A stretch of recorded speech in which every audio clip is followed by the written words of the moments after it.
فرائض کا جو تعلق ہے وہ موت سے ہے. تو پورے علم کو بیسیکلی دو پارٹ میں ڈیوائڈ کر دیا گیا. ایک پارٹ جو پورا علم ہے اس کا تعلق ہے زندگی سے، اور ایک پارٹ کا تعلق ہے موت سے. تو یہ دو ہی پارٹ ہو گئے تو گویا کہ نصف ہو گیا. ادروائز اگر دیکھا جائے، زیادہ جو ہے گہرائی سے دیکھا جائے تو زندگی کے جو اصول و ضابطے ہیں وہ بہت زیادہ ہیں، میراث کے قاعدے اتنا زیادہ نہیں ہیں، لیکن پھر بھی اس کو نصف علم، ہاف آف نالج اسی لیے کہا گیا ہے کیونکہ انسان کی دو ہی حالتیں ہو سکتی ہیں، یا تو مردہ یا تو زندہ. اور دنیا میں جو کچھ وہ سیکھتا ہے وہ زیادہ تر اس کی زندگی سے تعلق رکھتے ہیں، اور کچھ چیزیں ایسی ہیں جیسے میراث وغیرہ اس کے موت سے تعلق رکھتی ہیں. تو اسی لیے جو ہے اس کو نصف علم کہہ دیا گیا.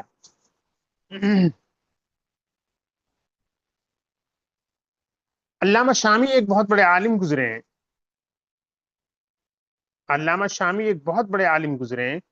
انہوں نے جو ہے اس کو سب سے زیادہ بہتر رائے قرار دیا ہے. یعنی یہ جو جسٹیفیکیشن ابھی ہم نے بتایا کہ اللہ کے نبی نے جو اس کو نصف علم قرار دیا ہے، ہاف آف نالج قرار دیا ہے، اس کا ریزن کیا ہے؟ تو یہ جو بھی میں نے جسٹیفیکیشن بتایا ہے اس کو علامہ شامی نے سب سے بہتر قرار دیا ہے.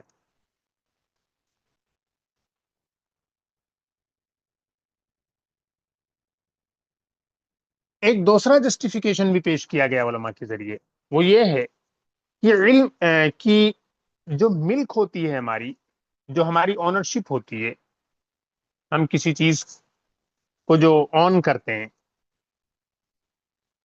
وہ دو طرح سے ہوتا ہے. یا تو یہ ہے کہ ہم اسے چوز کرتے ہیں، یعنی ہمارے پاس آپشن ہوتا ہے، ہم ایکسرسائز کرتے ہیں اپنا رائٹ کو. We choose, we prefer, we exercise اور انڈیپینڈنٹ کیا کہتے ہیں کانڈکٹ. جیسے کوئی چیز آپ خریدنے جائیں بازار میں، دنیا میں ہم چلتے پھرتے یہ سب کیا کرتے ہیں؟ یہ اختیاری ہے. We do all that by our choice. لیکن جو علم فرائض ہے یہ غیر اختیاری سبب سے ہے. انسان مر گیا ہے، انسان مر گیا، اس میں اس کا کوئی اختیار نہیں ہے. تو دو ہی انداز سے دنیا کی کوئی بھی چیز رونما ہوتی ہے، ایک تو ہے اختیاری اور ایک ہوتی ہے غیر اختیاری. یعنی تمام جو ہمارے معاملات ہیں، ہمارے ڈیلنگس ہیں، ہمارے ٹرانزیکشنز ہیں، ہمارے کانٹریکٹس ہیں، ایک تو ہوتے ہیں اختیاری اور ایک ہوتے ہیں غیر اختیاری. تو اختیاری وہ ہے جو دنیا میں ہم رہتے ہوئے ساری چیزیں کرتے ہیں، اور علم فرائض جو یہ غیر اختیاری سبب سے بحث کرتا ہے. یعنی کہ انسان مر جاتا ہے، اس میں مرنے کا اس میں کیا اختیار ہے، اور وہ بانٹ کے بھی نہیں جاتا ہے. وہ تو سب جو ہے اللہ تعالیٰ نے جو نافذ کیا اس کے حساب سے بانٹا جاتا ہے، ڈیوائڈ کیا جاتا ہے، اس میں اس کا بھی کوئی دخل نہیں ہے، سمجھ لیا جائے.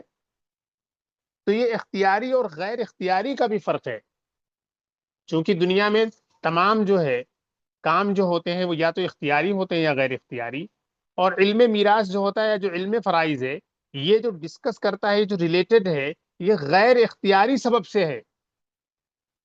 اور دیگر جو تمام چیزیں ہیں، مان لیجیے خرید و فروخت ہے، ہبہ ہے، وصیت ہے، ول ہے، کوئی چیز آپ نے گفٹ کر دیا وہ ہے، کوئی جنرل قسم کی پرچیز یا کانٹریکٹ یا سیل ہے، یہ سب ہم اختیاری طور پر کرتے ہیں. تو اس طرح سے اس کو بھی اگر آپ ڈیوائڈ کریں تو دو میجر گروپس میں بٹ جاتے ہیں. تو یہ علم فرائض جو ہے یہ غیر اختیاری سے تعلق رکھتا ہے، نان آپشنل ہوتا ہے، باقی ساری چیزیں آپشنل ہوتی ہیں. تو اسی لیے اس کو نصف العلم کہہ دیا گیا. اکیلے جو ہے علم میراث دوسرے والے گروپ کے بالکل مقابل میں ہے، کھڑا ہے، گویا کہ ایک انڈیپینڈنٹ چیز ہے.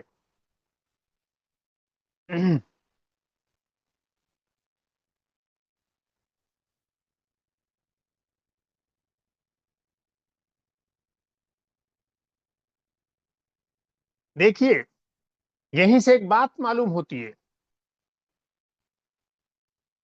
اور فقہا نے کہا ہے کہ اگر کوئی انسان اپنا طریقہ نہ لے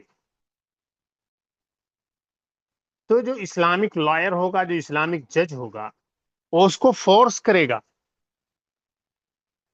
کہ وہ اپنا طریقہ لے.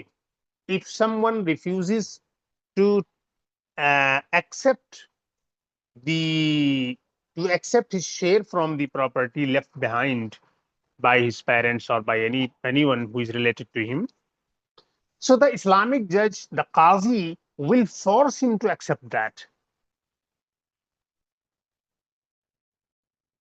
And if that particular person is not accepting, even though the qazi is forcing him, so the judge will uh, will put that particular share, will order someone to place, to take up that particular share and put that into his house.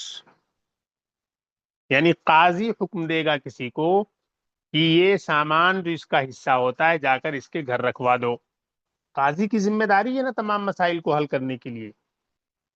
Islamic جو departments ہیں، ہم لوگ چونکہ Islamic countries میں نہیں رہتے ہیں تو ہمیں ان ساری چیزوں کا علم نہیں ہے، ورنہ جیسے ہی یہ کوئی مسئلہ ہوگا کہ کوئی دنیا سے گیا تو فوراً اس کی پراپرٹی اسلامک وے میں، اسلامک گورنمنٹ یا اسلامک جوڈیشل سسٹم جو ہے وہ تمام چیزوں کو کیا کرے گا، ریزالو کرے گا، فکس کرے گا تمام پرابلمس کو. تو شرط ہے کہ آپ کو لینا ہے، آپ کو اپنا حق لینا ہی لینا ہے.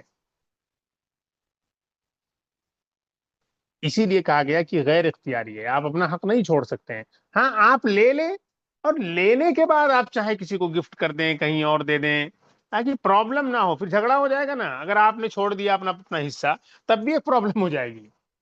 مان لیجیے 3 بھائی ہیں، زید ہیں، عمرو ہیں، بکر ہیں.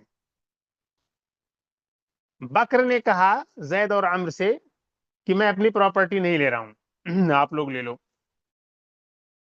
اب پرابلم یہ ہو جائے گی کہ زید اور عمرو میں جھگڑا ہو جائے گا.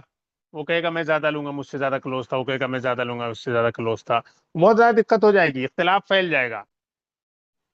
There might rise a new problem. یہ پراپرٹی کا جو ڈویژن ہوتا ہے وہ ایک پرابلم کو سولو کرنے کے لیے شریعت نے اتارا ہے، تاکہ کوئی پرابلم نہ ہو. اور جب ہم نہیں لیں گے تو جو باقی کے لوگ جو لے رہے ہیں ان میں جھگڑا ہو جائے گا کہ اس کا والا شیئر کون لے گا، کتنا لے گا، کہاں جائے گا، کیسے جائے گا. حالانکہ کہیں کہیں ایسا بھی پاسبل ہے کہ فیئرلی ڈیوائڈ ہو جائے، لیکن کہیں کہیں پاسبل ہے کہ کوئی اور زیادہ کلیم مانگے کہ نہیں ہم اس کے حصے میں سے ہم زیادہ لیں گے. ایسا بھی میں نے خود دیکھا، اس طریقے کے واقعات پیش آئے ہیں. تو اسی لیے شریعت نے کہا ہے کہ قاضی مجبور کر سکتا ہے اس کو لینے پر. یعنی قاضی مجبور کر سکتا ہے اس کو لینے پر، کوئی ضروری نہیں ہے کہ کرے، لیکن کر سکتا ہے. وہ اسی ریزن کی وجہ سے، اور اسی لیے جو ہے یہ کہا گیا ہے کہ دنیا کے سارے معاملات جو ہم انجام دیتے ہیں وہ اختیاری ہے، لیکن یہ غیر اختیاری ہے. میراث ہمیں لینی ہی لینی ہے.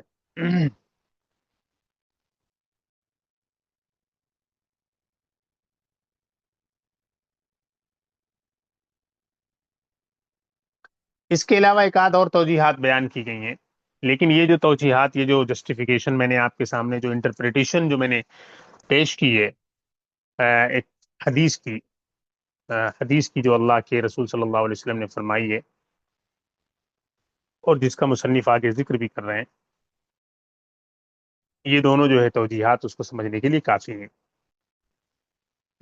دیکھیے، تو الحمد للہ رب العالمین، حمد الشاکرین والصلاة والسلام علی خیر البریہ محمد و آلہ الطیبین والطاہرین. تمام تعریفیں اللہ کے لیے، یا اس اللہ کے لیے جو سارے جہانوں کا پروردگار ہے.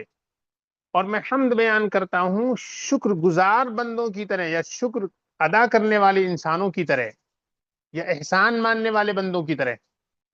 والصلاة والسلام علی خیر البریہ، اور رحمت کاملہ اور سلامتی نازل ہو مخلوق میں سب سے بہتر پر، یعنی سب سے بہترین شخصیت پر پوری مخلوق میں، محمد، یعنی کہ حضرت محمد پر، وآلہ الطیبین والطاہرین، اور آپ کی پاک باطن اور پاک ظاہر خانوادوں پر. دیکھیے، ایک سوال پیدا ہوتا ہے کہ یہاں طیبین اور طاہرین دونوں کے معنی پاک ہوتے ہیں، تو کیا ڈفرینس ہے؟ What is the difference between طیب اینڈ طاہر؟ Both means pure. الطیب means pure from inside. Internally you are pure. And a tahir means you are pure externally. جیسے ہم کپڑے وغیرہ پہن لیتے ہیں، اچھے صاف ستھرے نہا لیتے ہیں، کوئی گندگی نہ لگی ہو تو ہم کہتے ہیں وہ طاہر ہو گیا. الماء الطاہر، الثوب الطاہر، الجسم الطاہر، الارض الطاہرہ. طہارت جسے ہم بولتے ہیں، تو طہارت سے مراد ایک ظاہری پاکی ہوتی ہے، اور طیب کے معنی ہوتے ہیں جو اندر سے بالکل پاک ہو. تو ہم یہاں یوں ٹرانسلیشن کر سکتے تھے انگریزی میں کہ and peace and blessings be upon the best of the creation Muhammad صلی اللہ علیہ وسلم and his internally and externally pure descendants اور پیور فیملی ممبرس. یہ بہت انٹرسٹنگ معلومات آپ کو دی گئی ابھی. اب آگے مصنف چلتے ہوئے کہہ رہے ہیں قال رسول اللہ صلی اللہ علیہ وسلم تعلم الفرائض. The Prophet of Allah sallallahu alaihi wasallam said, "Ta'allam al-faraiz, learn the faraiz, the laws of inheritance. Ta'allamu from tafa'ul. This is amr, jama' muzakkar hazir. Ta'allamu, master or learn the laws of inheritance." الفرائض جو ہے یہ فریضتن کی جمع ہے. فریضہ کسے کہتے ہیں؟ فریضہ as the limitations which have been imposed upon the servants of Allah سبحانہ وتعالی. بندوں پر جو لمیٹیشنز امپوز کی گئی ہیں اللہ سبحانہ وتعالی کی طرف سے، اسی کو فریضہ کہا جاتا ہے. اسی کو کیا کہا جاتا ہے؟ فریضہ کہا جاتا ہے. اسی لیے علم الفرائض جو بھی یہاں پر یہ جو لفظ آیا ہوا ہے تعلم الفرائض، فرائض سیکھو. فرائض سے مراد کیا ہے؟ the limits, the limitations, the restrictions which have been imposed, obligated upon the servants of Allah subhanahu wa ta'ala. اور فریضہ کے معنی ہے کوئی چیز جو متعین کی گئی ہو. فریضہ، فرض یفرض also means to determine, to fix, to limit, to confine. تو میراث کا معاملہ کیا ہے؟ میراث کا معاملہ یہی ہے کہ اس میں تمام چیزیں ہمارے لیے محدود کر دی گئی ہیں.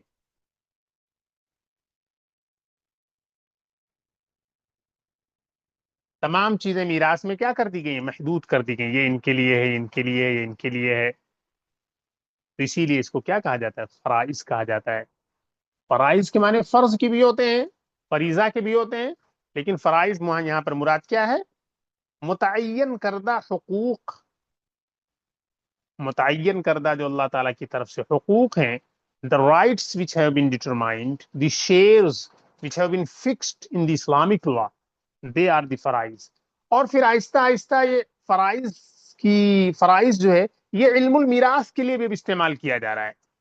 اصل معنی وہی جو میں نے بتایا، پھر آہستہ آہستہ اس کو یوز کیا جانے لگا علم المیراث کے لیے. The science of the inheritance of law جو ہے اس کے لیے بھی ہم اس کا استعمال کرنے لگے. ادروائز اس کا میننگ وہی ہے جو بھی میں نے بتایا. اور جو انسان ایکسپرٹ ہوتا ہے اس ڈسپلن کا، any one who is expert in this discipline, meaning he has a lot of knowledge, he has extensive knowledge in this field, he is known as Fardi and Farraz and Fardi. کہا جاتا الفقیہ الفراز اور اسی طریقے سے فردی.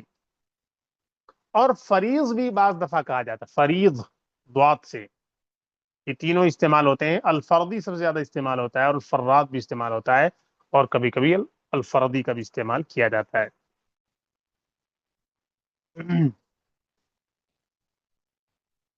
ایک بات یاد رہے، علم الفرائض کے نام سے بھی اس کو جانا جاتا ہے، اور یعنی اس ڈسپلن کو، اور علم المیراث کے نام سے بھی، اور علم الموارث بھی کہہ سکتے ہیں. علم الموارث یا علم المیراث، اور یا اسی طریقے سے علم الفرائض. تو اللہ کے نبی صلی اللہ علیہ وسلم کیا فرما رہے ہیں؟ تعلم الفرائض، master the laws of inheritance, وعلموها الناس and teach them to other people. دوسرے لوگوں کو بھی سکھاؤ اس کو، کیونکہ مرنا جینا ہر ایک گھر میں ہے. جو انسان بھی اس دنیا میں آیا ہے کیا کرنے کے لیے آیا ہے؟ مرنے کے لیے آیا ہے. کل نفس ذائقۃ الموت. ہر گھر میں پراپرٹی کا مسئلہ ہے. آپ نے دیکھا ہوگا دنیا میں بہت سارے سیلیبریٹیز ہوتے ہیں وہ مر جاتے ہیں تو ان کے کلیم کرنے والے بہت سارے پیدا ہو جاتے ہیں، پھر کورٹ میں کیس چلا جاتا ہے. جو ہمارا سیکولر سسٹم ہے، سیکولر لاز ہیں، جو ڈیموکریسیز جو ماڈرن دنیا میں چل رہی ہیں، جس میں ہم لوگ زندگی گزار رہے ہیں، اس میں کیا ہو رہا ہے؟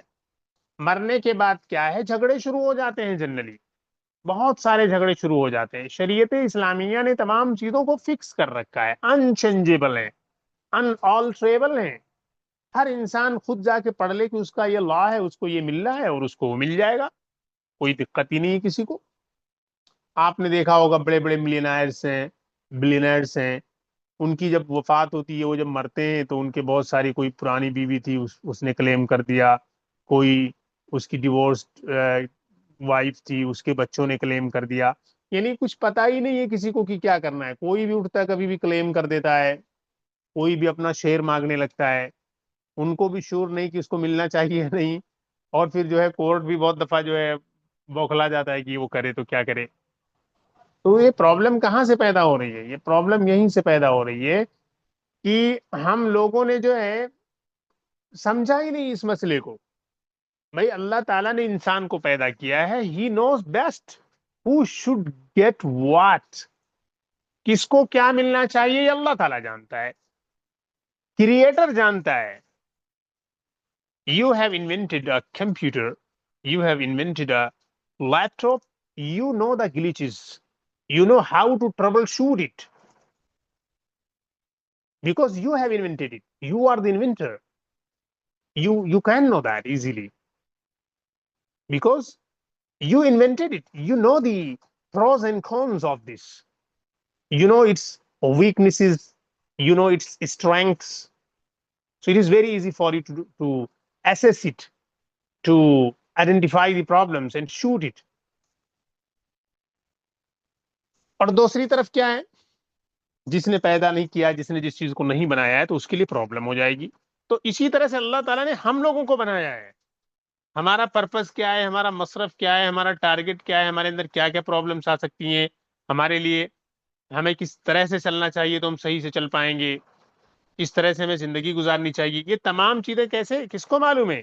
یہ تمام چیزیں ذات باری کو معلوم ہے سب سے زیادہ. تو اسی لیے ذات باری کے حکم پر عمل کرنے میں ہمیں زیادہ فائدہ ہے. میں نے آپ لوگوں کو پچھلے سیشن میں بتایا تھا کہ ایک آبجیکشن ہوتا ہے، بہت سے مسلمس بھی آبجیکشن کرتے ہیں کہ عورتوں کو حق میں آدھا کیوں دیا جا رہا ہے. میں نے آپ کو سمجھایا تھا کہ یہ آدھا بھی ان کے لیے بہت ہے، اور میں نے آپ کو ایکسپلین کیا تھا کہ کیسے وہ زیادہ ہے. اور ایک مطلب لاجیکل بات ہے، وہ بالکل ہی لاجیکل بات ہے. لیکن اسلامک انوائرمنٹ میں یہ ساری چیزیں زیادہ ریلیونٹ ہوتی ہیں، زیادہ مزہ آتا ہے اس میں سمجھنے میں. کیونکہ آج کل اسلام کو جب تھوڑا سا عمل کیا جاتا ہے تو وہ اتنا مزیداری نہیں پیدا ہوتی. حالانکہ ہمیں جتنا عمل ہو جائے اتنا کرنا چاہیے، لیکن اسلام پر عمل کرنے کا رزلٹ جو صحیح ملے گا ہمیں، وہ اس ٹائم ملے گا جب ہم فل اسلام کو امپلیمنٹ کریں. فلی اسلام کو امپلیمنٹ کر دیا جائے، پوری دنیا جو ہے اس کو قبول کر لے گی. لیکن فلی جو ہے اسلامک لا کو امپلیمنٹ نہیں کیا جا رہا ہے. یہی ایک بہت بڑی پرابلم ہے. چلیے خیر. تو اللہ کے نبی کہہ رہے معلموها الناس، اور لوگوں کو بھی سکھاؤ. ارے لوگوں کو سکھانے کا مطلب یہی نہیں کہ سراجی آپ جا کر پڑھانا شروع کر دیں. اپنے گھر میں بتائیں آپ کہ ارے بھائی خالہ کا حق باقی ہے، فلاں کا حق باقی ہے، بہن کا حق باقی ہے، بھائی کو یہ نہیں ملا ہے، پھوپھو کو یہ نہیں ملا ہے، آنٹیز کو یہ نہیں ملا ہے، انکل کو یہ ملنا چاہیے، نہیں ملا ہے. بہت دفعہ ہم دیکھتے ہیں کہ گھر کے کسی ممبر پر کوئی ظلم اور انجسٹس ہو رہی ہوتی ہے، دوسرے سارے لوگ تماشا دیکھ رہے ہوتے ہیں. یہ ایک ریئلٹی ہے، you can not deny that. میں نے خود دیکھا ہے جناب، بہت جگہوں پر دیکھا ہے کہ چند فیملیاں ہیں، ان میں ایک فیملی کا رائٹ لے لیا گیا ہے. دوسرے لوگ جانتے ہیں لیکن کہ رائٹ لیا گیا ہے، لیکن اس کے باوجود وہ سائلنٹ ہیں. They are not speaking up against the injustice. تو لوگوں کو سکھاؤ، بتاؤ جا کے کہ یہ غلط ہو رہا ہے. عام طور پر بر صغیر میں یہ دیکھا جاتا ہے. بر صغیر سے مراد میری پاکستان، بنگلہ دیش اور جناب انڈیا، نیپال اور چھوٹے چھوٹے ایک دو ملک اور ہو سکتے ہیں، یہ ہے سب. اس میں کیا ہوتا ہے کہ شادیوں میں تو خوب خرچہ کر لیا جاتا ہے. یعنی بیٹیوں کی شادی میں خرچہ تو کیا جاتا ہے، بہنوں کی شادی میں خرچہ کیا جاتا ہے، لیکن ان کو میراث نہیں دی جاتی ہے۔ اسلام کا دیکھیے کتنا شاندار نظام ہے، اسلام کہتا ہے کہ شادیوں میں فضول خرچی نہ کرو، کیوں اپنے اوپر بوجھ ڈال لے واللہ کے بندو، بلکہ کیا کرنا ہے، اللہ تعالیٰ نے جو کچھ دیا ہے آپ کو، اس کا جو حصہ بہن کا بیٹھتا ہے یا بیٹی کا بیٹھتا ہے، اس کا شیئر دے دو، اس کی میراث دے دو اسے۔ شادی سادی کرو، شادی کو سادی کرنا ہے، ویری سمپل، لیکن میراث جو ہے یہ آپ کو دینا ہے۔ اچھا، میراث میں ہم کچھ آپشن بھی نہیں رکھ سکتے جناب، بہت بڑا گناہ کا کام ہو رہا ہے پورے بر صغیر میں، کئی کروڑ عورتوں کی حق تلفی کی جا رہی ہے، ان کو حقوق ہی نہیں مل رہے ہیں، کوئی آواز ہی اٹھانے کے لیے تیار نہیں ہے۔ تو اللہ کے نبی نے کہہ دیا وَعَلِّمُوهَا النَّاسَ، لوگوں کو بتاؤ تو صحیح، میراث کے اوپر بولنا چاہیے، اسپیچز ہونی چاہیے، سیمینارز ہونی چاہیے، اویئرنیس پروگرامز ہونے چاہیے، ورک شاپس ہونی چاہیے، ٹریننگ دی جانی چاہیے، حلقے بننے چاہیے، اس میں اویئرنیس پیدا کی جائے، مرد میں پیدا کی جائے، خواتین میں پیدا کی جائے، بچوں کو بتایا جائے۔ مطلب یہ کہ بہت زیادہ اس موضوع پر اویئرنیس پھیلانے کی ضرورت ہے سوسائٹی میں۔ تو یہ میں سمجھ یہ رہا ہوں کہ وَعَلِّمُوهَا النَّاسَ میں صرف ایسا نہیں ہے کہ کوئی ایک کتاب ٹیکسٹ بک کے طور پر پڑھا دیا جائے وہی شامل ہے، وہ تو شامل ہی شامل ہے، انکلوڈیڈ ہے۔ اس کے علاوہ میں یہ سمجھتا ہوں اللہ کے رسول یہ بھی فرمانے کہ اویئرنیس پیدا کرو، ہر آدمی بتاؤ کہ بھائی یہ ایک میراث کا مسئلہ ہے، شریعت کا اہم مسئلہ ہے، اس کے اوپر ذرا عمل کرو، پریکٹس کرو، کیوں میراث نہیں دیا جا رہا ہے لوگوں کا۔ بہت سے بھائی ایسے ہوتے ہیں کہ وہ بھائی دوسرے ملک میں ہیں، کسی اور شہر میں ہیں، وہ وہاں نہیں رہتے، تو اس کے دوسرے بھائی جو وہاں رہتے ہیں، مرنے کے بعد اس کی بہت ساری زمینیں ہڑپ کر لیتے ہیں، بہت ساری چیزوں کو ہڑپ کر لیتے ہیں، یہ ناجائز ہے، یہ ہے، غیر اسلامی ہے۔ دیکھیے اللہ کے نبی پھر کیا فرما رہے ہیں، فرما رہے ہیں فَإِنَّهَا نِصْفُ الْعِلْمِ، کیونکہ علم میراث یہ نصف علم ہے۔ نصف علم کیسے ہے، یہ میں نے آپ کے سامنے واضح کر دیا ہے، نصف علم کی حقیقت کیا ہے یہ میں نے آپ کے سامنے پیچھے واضح کر دیا ہے، دو توجیحات بیان کی ہیں جو مشہور توجیحات ہیں۔ یہ حدیث شریف جو ہے اس کے بارے میں یہ بتایا جاتا ہے کہ یہ حدیث کئی حدیثوں کا مجموعہ ہے، کئی حدیثوں سے ملا کر بنائی گئی ہے، ایگزیکٹلی اسی طریقے سے حدیث کسی ریلائبل کتاب میں وارد نہیں ہے، لیکن اس کا کنٹینٹ جو ہے یہ مختلف حدیثوں میں بیان کیا گیا ہے۔ تو اس حساب سے اگر دیکھا جائے تو اس کا جو مقصد ہے حدیث کا، اس میں جو بات کہی گئی وہ بالکل حدیث میں کہی گئی ہے، تو اگر معنن دیکھا جائے تو یہ حدیث ثابت ہے، اور الفاظ کو دیکھا جائے تو ہو بہو الفاظ جو اس طریقے سے نہیں ہیں، لیکن کئی حدیثوں سے لی ہوئی ہے یہ۔ مثلا ایک حدیث میں ہے تعلم الفرائض فإنها نصف العلم، صرف اتنا ہے کہ حدیث کی فرائض سیکھو کیونکہ یہ نصف علم ہے، اس میں تعلمو نہیں آیا ہوا ہے۔ اور ایک حدیث میں ہے تعلموا الفرائض فإنها نصف العلم، اس میں بھی علمو نہیں آیا ہوا ہے، یعنی فرائض سیکھو کیونکہ یہ نصف علوم ہے۔ اور ایک اور حدیث میں آیا ہوا ہے